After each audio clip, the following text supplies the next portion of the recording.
If you find your passion, you're going to have this tremendous energy. It's sustainable energy. But momentum requires you always do the next thing to keep the momentum going. And the reason you get yourself in a passionate place is so that you change your life, and the only thing that changes your life is making a decision. So while you're in this passionate state, that's where you make decisions. You don't make decisions when you're like, oh, I don't know, what do you think? All right, let's decide. If you make a decision in a state without momentum, if you make a decision from a place where there's no passion, you are not going to get momentum. It'll kill momentum. It's decide, commit, and resolve. Some of you, in the past, you've gotten momentum, you've gotten passionate, you've even made a decision, but a decision is the first step. Decision is like a war. I got to do this or that. All right, I'm going to make myself do this. But commitment is when you now, after you've decided, you commit to do this for the long term. Whether it's hard or easy, doesn't matter. You're doing this. It takes it from this moment and it carries it into the future even when things are difficult. And the third state is resolve. Resolve means it's done. It's like, it doesn't even if you took action, it's done inside you, so it's done out there. There's no question whatsoever. Then once you decide, the only way the commitment and the energy and the momentum continues is if you take immediate, massive what, my friends? Massive what? Write down in your notes, massive action is the cure-all. Massive action is the cure-all. If you're having a difficult time with something, your relationship isn't where you want it to be, your finances are not where you want to be, your body's not where you want to be, your business is not where you want to be, you need to take massive action. And if that doesn't work, try something else. If that doesn't work, try something else. Keep going with massive action and you will find the way, because it will give you momentum. If you want to grow a business, I can teach you a million strategies that will change you overnight. And if I get you to use a strategy and grow your business 30% like that, you are going to get so excited that your story about your business will change, won't it? You're like, I can rip this open. I'm going to make this thing 100% more profitable. That's why 80% of those people, I can grow them 30 to 130%. Because once I get into momentum, people's story changes. And when their story changes, the third and most important thing changes, their state. Because that's what really changes it all.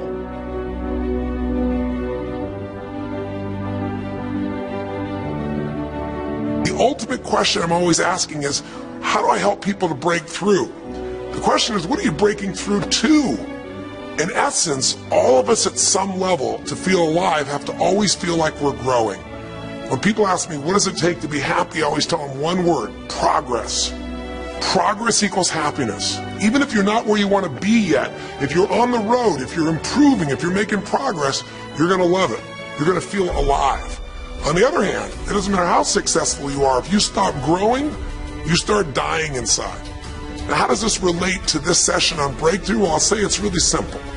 If you and I want to know what it takes to be happy, we have to understand what is our current blueprint of how our life's supposed to be. And what do I mean by blueprint? Well, we have a story in our head of how life's supposed to be. Some people's story is you work hard in school, you become really great, you're a nice person, you're a good person, and then you grow up and you take care of yourself and you find the ideal man and you fall in love and you have a white picket fence and you have 3 perfect children and you live happily ever after. Somebody else's story, the old story was you work really hard in school, you excel in college, you go to work for a big corporation, and you move up through the ranks until you're the president or chairman of the company and you become successful and respected throughout life. These are some old stories. Obviously, the stories that we hear today of what people's lives are supposed to be like are completely diverse. We no longer have these little archetypes. But one archetype still seems to remain.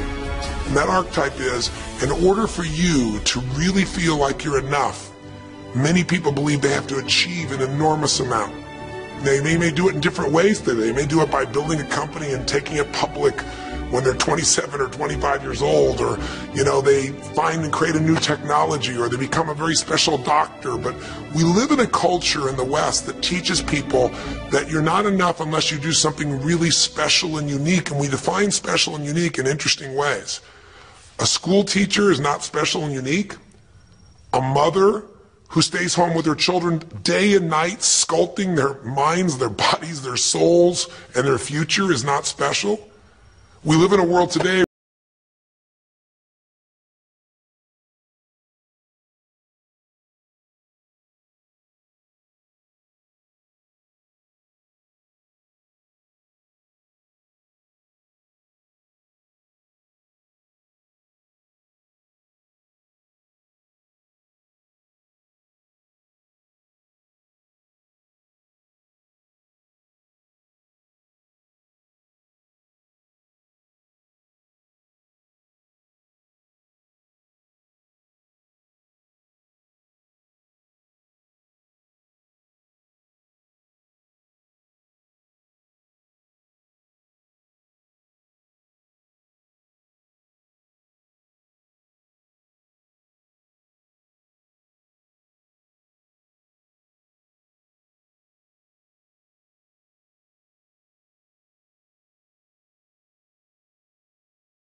stop this right now if you want, put me on hold, and just write down what's an area of your life you're really, really happy about, you're really pleased with, or you could be if you wanted to focus on it. And why are you happy with that part of your life right now? Even if you're not happy with everything, what's the area you're happy with and why? Put me on hold right now, or if you're not going to do that, just think for a moment. Why? Specifically, be real. Why? Now, when I ask this, if you turn me back on now, if I ask this of an audience, I'll have people write this down for a few minutes, and I'll call on people, and I'll say, share with the person next to you first. What are you happy about, and why are you happy in that area? And be specific.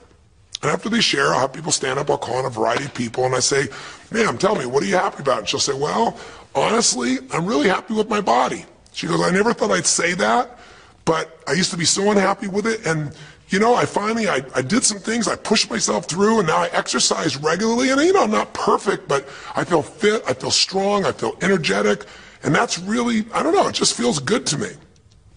Now, I say to everybody, I'm now going to show you what the formula for happiness is, and it's real simple. I want to reveal it to you so you don't ever forget it.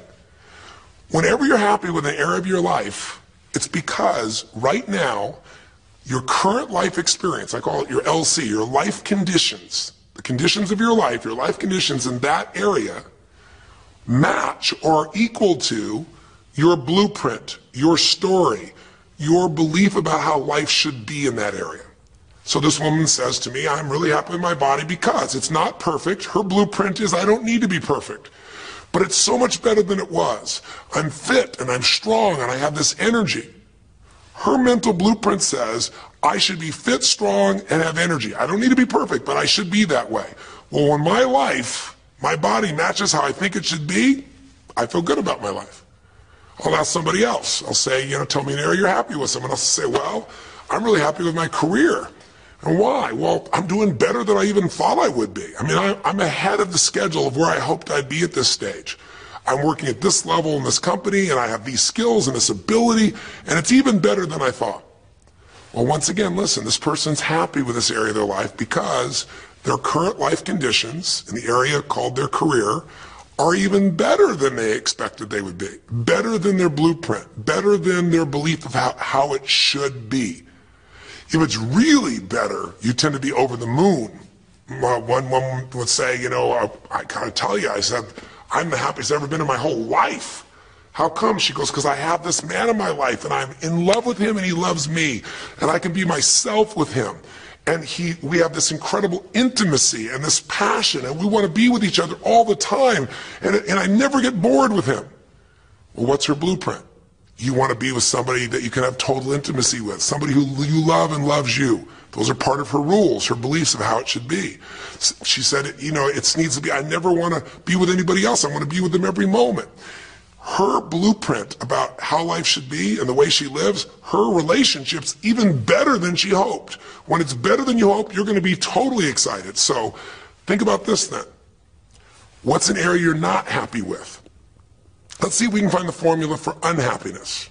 If the formula for happiness is to be able to meet your expectations or exceed them, that really makes you excited, but to be happy, you gotta at least meet it. It doesn't have to be perfect, but if you generally are meeting what you expect you want from your life in that area, you feel good. Life conditions match blueprint, feel good. So what makes you feel bad? What creates pain, stress, frustration? Real easy way to figure it out. Answer this question. What's an area of your life you're not happy with? I mean, be honest with yourself. And even if your life is great in all kinds of ways, I'm sure there's an area you'd like to improve. Anybody who's honest, if they're doing great in their career, very often they don't take care of their body so much. If they're really focused on their body, very often they find themselves in a position where they're not spending enough time with their kids. Or if they're spending time with their kids, their intimate relationship's not doing so well. Because it's the nature of human beings to focus on areas they feel comfortable with and strong in and give those time. And the areas they don't feel so strong and they go, I don't have time for it. What they're really saying is, I don't feel very competent in that area. So what's an area of your life that you are not as happy with? I mean, it's healthy, honestly, to look at areas and say, I don't like it, I want more. This whole concept of a breakthrough is about how do I close the gap between where I am right now and where I want to be. That's what we're here to do. It's like, here's where I want to be, here's where I am. It's healthy to see there's a gap. That makes me have this hunger, this drive to grow, to feel alive, to expand as a human being. So is it your body? Is it your finances? Is it your career? Is it your spiritual life or lack thereof in terms of feeling connected in that area? Is it your kids? Right? What's the area? What's the area that's not where you want it to be? And then answer for a moment, why aren't you happy with that area of your life right now? Why specifically today are you not happy with that area of your life at this stage of your time of your life? Again, you can stop this and write it down. Might be useful for you. Or if you're going to keep it running, stop it and you'll turn it right back on and I'll kick into it. Do that now. Or if you kept it running, then I'll give you what happens. I have people write this down and they don't like this exercise so much. I don't like my body, or I don't like my finances, I don't like my career, or I don't like the person I'm in a relationship with, I don't like myself the way I'm in relationships. Why? And they write it all down. Have people share back and forth. I call on people, and the lesson's pretty clear. I tell people in advance, here's the formula for unhappiness. I'll show you before you do anything else. When your life conditions, the way you're living your life today, does not match, it doesn't equal your blueprint, your story of how it's supposed to be, then you're going to have disappointment, frustration, or pain. If your life is way different than the way you think it's supposed to be, you can have enormous pain. If it's a little different, you might feel stressed. Make sense? So people stand up and they say, tell me, what's the area you're not happy with? The person says, well, I'm really not happy with my finances. And I go, why? And they say, because I'm doing worse now than I was 5 years ago. I made mistakes in the market, and at this stage of my life, I should have this much money, and I don't have it, and I don't know how to change it, and it's making me crazy. And And why are they crazy? You say, well, because they don't have their economic needs met. No. You can not have your economic needs met and you can still be okay. But when you have an idea, this is what my need is, and I did the wrong thing, my life doesn't match how I'm supposed to be, that's when people get a little crazy. See, think about it.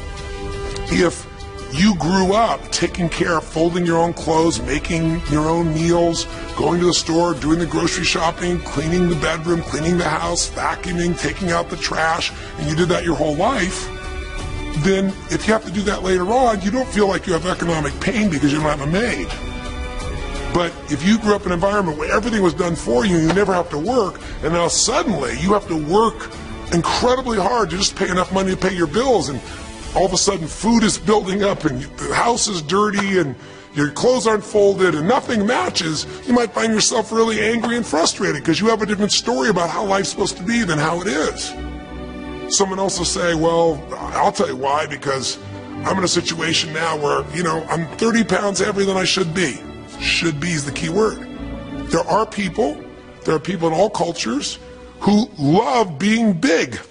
There are people that will walk around and someone else might think they're massively overweight, but they're going, I own this, honey, and they really, truly, they match their blueprint. Big is beautiful, because their idea is big is beautiful. I'm big. That's beautiful, matches my blueprint. Rock and roll, I'm happy as can be. Somebody else can look like a twig and be stressed out saying, I hate my body. Because their blueprint says I should be the skinniest thing on earth and I'm not skinny enough. Am I making sense? When your life conditions don't match your blueprint, you're going to have pain. But here's when you suffer. When I ask people, who here has been through the dark night of the soul? Who's been here in a situation where you feel like life isn't worth living, or you feel like a pain that just will never go away? And a lot of people write down those experiences, like Joaquin. So you'll begin to understand what the issue is I'm talking about here. Joaquin, if you recall, was in a situation where this man felt like there was no reason to live. He couldn't work, he couldn't do anything, his life was worthless. Why did he think that? Because he had a blueprint. And his blueprint said, I need to be an NBA basketball player, at least a professional basketball player. I need to be able to make money and have this great lifestyle because that's what makes me worthwhile as a human being. That's what makes my family respect me. My mother, my uncles, my aunts. I'm the successful one in the family and I make the money. I support everybody.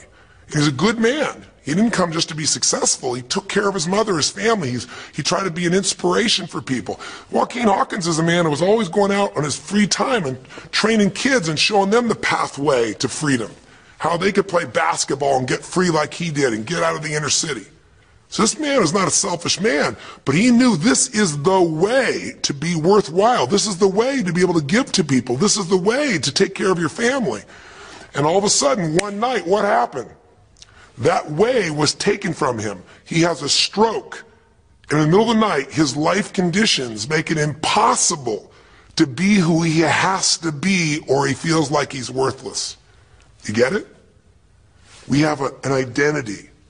We have a story of how we're supposed to be, and if life somehow gets in the way of that story, we feel pain, but if we feel we have no control, that's when we go into suffering. See, it's one thing to say my life doesn't match my blueprint, I gotta lose weight. That might stress you out. Or my life doesn't match my blueprint, I'm not in a relationship, I gotta get in one. That might motivate you even. You might not like it, but you're gonna find a way to get in one. Or my career doesn't match how I should be, you could change it. But when you start believing that your life doesn't match your blueprint, and you have no control to change it, you're helpless, that's when people suffer. And so this week, for your breakthrough, it's a chance for you to start to take a look at your blueprint anywhere you're really having pain. Hey, look, if you're doing great in some area of your life, celebrate it, of course, and I'm sure there are many areas you are. But life is really a series of growth spurts. I mean, two things in life make you feel alive: growing and giving. And what's really wonderful about this man, Joaquin, is he was constantly growing, trying to get better, trying to be a better teammate, a better basketball player. Think about it. When he didn't make the teams and he didn't make the NBA, he didn't give up. He worked even harder. The guy was always striving to become something. and he became it, and he achieved it, and then life took it from him. Isn't that the common denominator with so many of the people in the stories of this 6-part series that you saw, these 6 specials? I mean, Frank and Kristen had a blueprint of what life was supposed to be about. We're supposed to get married and have children, and we're going to have our own business, and all of a sudden, life doesn't match the blueprint. And suddenly, there's depression. Because in their case, they said there's nothing we could do. But they were wrong. They were wrong because they discovered, and Frank discovered, I can make a difference to my wife. The chair, even though I didn't create this and didn't ask for it, this chair does not define me. I can become more than I was before. I can have the impact with my wife. I can have children. We had to change his blueprint because we couldn't change all the conditions of his life. Does that make sense? I couldn't get him to physically walk again. Maybe someday he will, but we can't count on that. What we got to count on is that he can be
successful as a woman who was extremely attractive by cultural standards, a woman who's had a lot of dear friends, a lot of deep respect, so great skill, great ability, extremely talented, quite attractive, quite wealthy in financial terms, and lots of great friends. This would be, for most people's idea, the ultimate blueprint. If your life matches that description, you must have an incredible life. But ironically, this particular individual, as famous as they were, was depressed all the time. They had seemingly everything, and yet the person was depressed. How do you get depressed when you're smart, and you're strong, and you're beautiful, and you got great friends, and you're rich, and you're famous? Well, it's real simple. People said, I don't know what it is. Everyone's tried to help her. She's been through counseling. She's got all these different drugs. Nothing's working. She's taking antidepressants, and she's still depressed, which is not uncommon, by the way. Because if you change the way you feel physically, but you still see your life doesn't match how you think it should be at some level, and you feel like you're helpless to change it, you're going to be depressed. So I said, bring her to me. I said, I can help her. I know that sounds like hyperbole, but I absolutely can help her. Well, how do you know that, Tony? Because I already know what the problem is. I know if someone's depressed, it's because they feel helpless because their life doesn't match how they think it should be. I just don't know what her blueprint is, but we'll find out what it is, and we'll either help her change her life, or we'll help her change her blueprint, or both. Long story short, and very quickly, I'll tell you the core of it. She came to me and she spent maybe the first half an hour telling me, apologizing, saying, I know I should be happier. I know it's silly for me to be depressed. I don't know why I'm so depressed. I know I should be grateful for what I have, and I am grateful. And it was all these reasons why she knows she should feel good but still didn't. And I tried to finally explain to her, listen, I don't care about that. I care about you. The fact that you're not happy has nothing to do with what you have or don't have. The fact that you're not happy is that your life doesn't match the way you think it should be. And you have some idea of how you think it should be. And worse, if you're this depressed after all this time, you feel like you can't do anything. You have no power to change it. You feel helpless. And she looked at me in a certain way, and I said, so what is that? What did you want your life to be like? She goes, well, it sounds stupid. I said, it's not going to sound stupid to me. She said, well, I don't know. I just always, since I was a little girl, dreamed that I would be married and I would have 3 basically perfect children, and they would love me totally, and I loved my husband, he loved me. And I said, okay, so how's that working for you so far? And she said, well, I think you know, she's a pretty famous person. She said, I'm divorced twice, I have no children, and I'm now X age. And to give you a clue, that age would be an age where having a child, your own natural child at least, barring a medical miracle, is not going to happen. So I said to her, well, why don't you just adopt? She goes, no, that's not it. And so what I had to dig under is, remember we talked in one of the earlier sessions about there's the surface problem and then there's the deeper desire or need. So I said to her, I said, well, what if you couldn't have the husband, but you could have the kids? And she smiled and she said, I'd take that. I said, well, why not adopt a kid? She goes, no, it has to be my own blood children. So I kept digging to find out what was behind her blueprint. Because your blueprint is just a projection of what you think you need to be happy. But as human beings, we're notoriously ineffective at knowing it's going to make us happy. So much that we think we're going to make us happy, we get there and we go, is this all there is? So many things that we think are going to make us miserable and we can never deal with, we go through it and we can handle it. We're not good at projecting these things. All kinds of studies will show this. So I said to her, well, what are you hoping to get from these 3 children? Why do they have to be your blood children? And she finally said, well, if they're my blood children, I know they'll always love me. They'll never leave me. What was she looking for? Unconditional love. She had this big blueprint that said White House, picket fence, 3 children, perfect husband, all these different things. But what was behind that was a need to feel like she could have love that would be certain and wouldn't go away. So I can help her meet that need.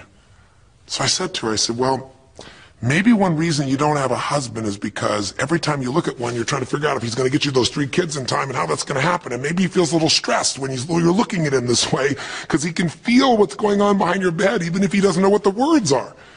And she started to laugh. She goes, I guess I've probably been that way a good portion of my life. And she goes, people wonder, why I'm so uptight. I said, you're uptight because you felt like you're running out of time trying to meet some picture. But I said, all you really want is love. I said, don't you have a lot of love in your life? Tell me about your friends. And gradually, I got her to start seeing this love that she was trying to get was already here. It didn't match the picture. Maybe we could paint a new picture of what life could really be like and make sure that picture met her deepest needs. That's basically what we did with Joaquin. Joaquin wanted to be a professional basketball player because he loved basketball, yes, but also because he wanted to be that man who was a leader. He wanted to be the man who was the good man. He wanted to be the one who brought energy to people. He wanted to be the man people would look up to. He wanted to be the man who could take care of his family in style, all of his family, not just his daughters and his wife, but other people as well. Underneath it all, he wanted to know that he mattered. And through the process that you saw in this show, he began to find out that he didn't need to be angry at the world, that yes, his blueprint was taken from him, but his soul and his ability to be a special human being that could touch other people was not taken from him. That maybe his real gift was his ability to inspire young kids, his ability to get himself to do whatever it took. How did he become a professional basketball player? Unbelievable discipline, unbelievable drive. He started bringing that to picking up trash, and the game started to change. He started to have fun there. He could come home and take care of his kids and pay his bills. That doesn't solve everything, but it gives him a way to suddenly regain himself. When he sat around with all of his family, and you saw part of those scenes, and if you watch little areas of browsing this week, you'll see some more scenes from his family where you see him begin to realize they love me whether I'm rich or poor. They love me whether I'm a professional basketball player or not. They love me. That's what he was really after. And when he got that, it allowed him to let go and say, I can do other things. That doesn't mean he won't have challenges. We're all going to have challenges in our life. It doesn't mean that at times he won't wish he's doing more. But he's no longer stuck. He's broken through because he now knows I have control. I can change my life or I can change my blueprint. And when I do, I can fulfill it. I can start to feel that aliveness. Now here's the trap. What do you think happens once you fulfill your blueprint regularly? Once you figure out how to do what you always dreamed of? You always dreamed to live a certain way, and now you're living that way, living that way, living that way every day.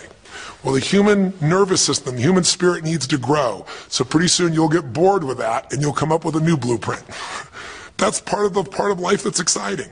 See, if you and I from this day forward are going to be happy, just remember what we've said. It takes two things: grow and give.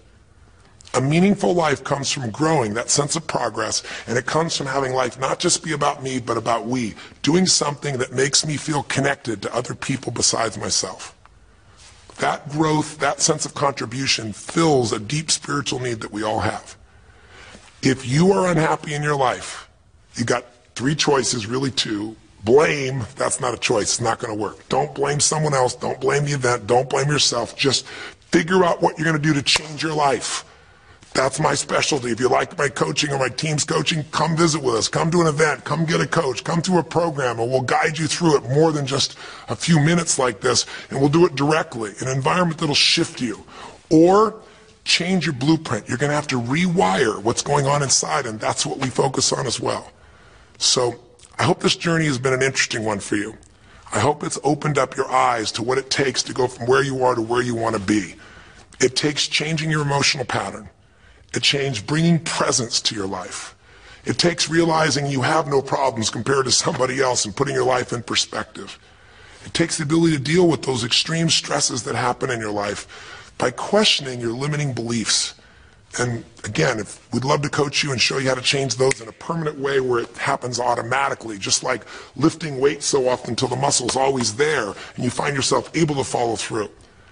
It takes for you to be able to figure out how to deal with crisis and how to turn it around. It takes facing your fear. It takes pushing yourself through what used to stop you. It takes putting yourself in a position where you connect to what's more important than just yourself, what you value than just yourself. And it takes, I think in this case also, the ability to realize that no matter what happens to you, you're more than that moment.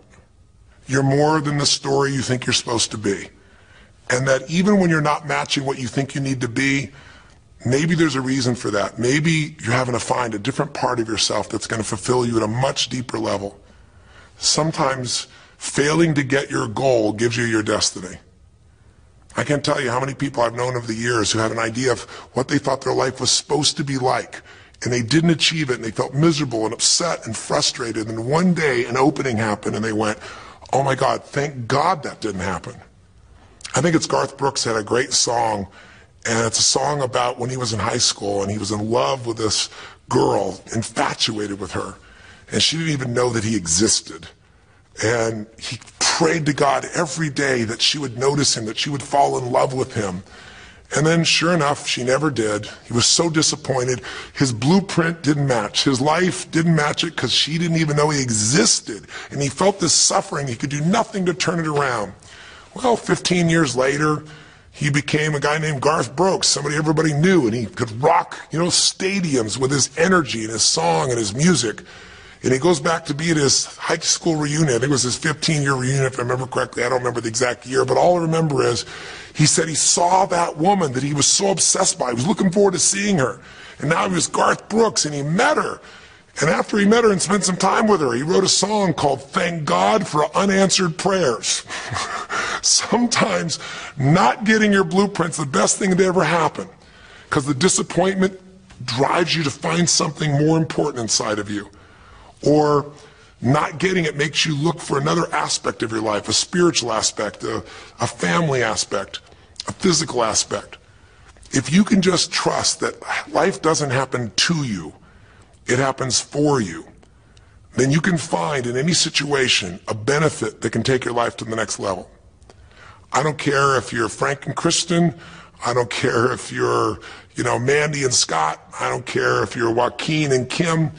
Every one of us in our life is going to face situations where it feels like we have total trauma, something that's been taken from us. The real question is, what are you going to do with it? Some people just live in their story of what they don't have, and they have the right to do that. If Frank and Kristen lived in pain and felt bad, we'd all say they have the right to do it. It's the difference between what you have the right to do and what you deserve to give yourself and others. We have the ability to transcend whatever happens to us. There's something called post-traumatic growth.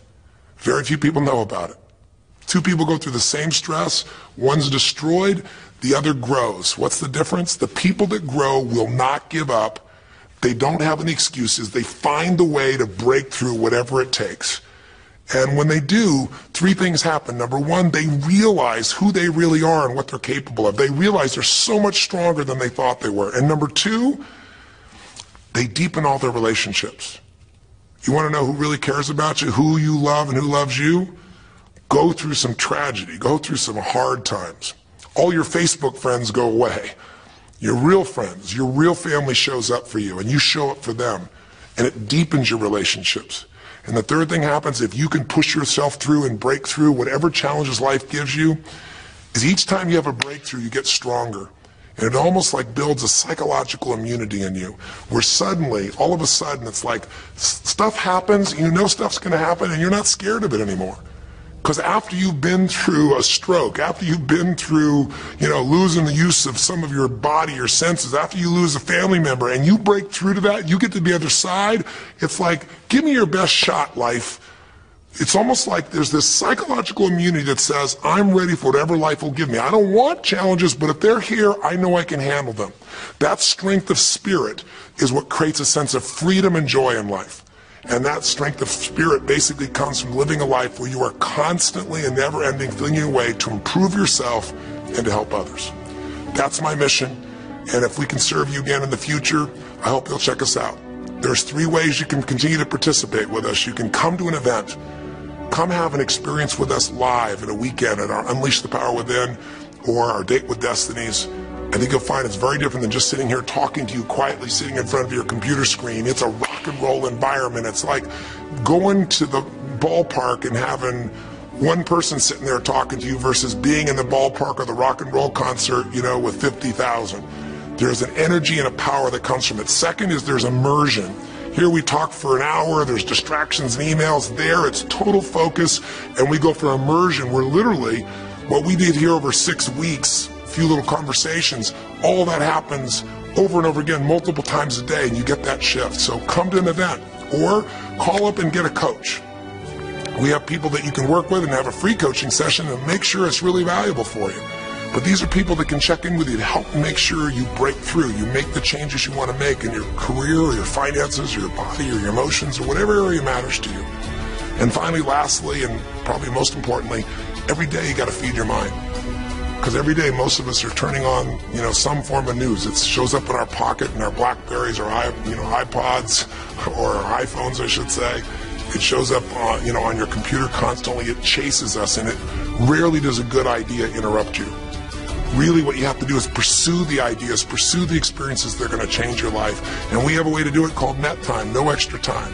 A way where you can keep feeding your mind the stuff that really matters with some products or services. So if you're interested in any of those things, be sure to click on your interest of an event or interest in having a free coaching session, or maybe try one of our audio programs, because the other challenge here is with video, you got to sit here potentially and watch me, but with audio, you can do it while you're working out, you can do it while you're cleaning the house, you can do it while you're driving in the car, while you're getting to work.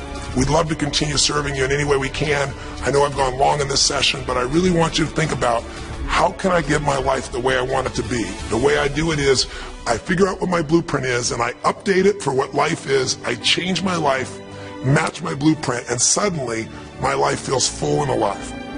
Thank you for the time that we spent together here. I've really enjoyed our time, and I hope that this Breakthrough series reminds you to never settle for less than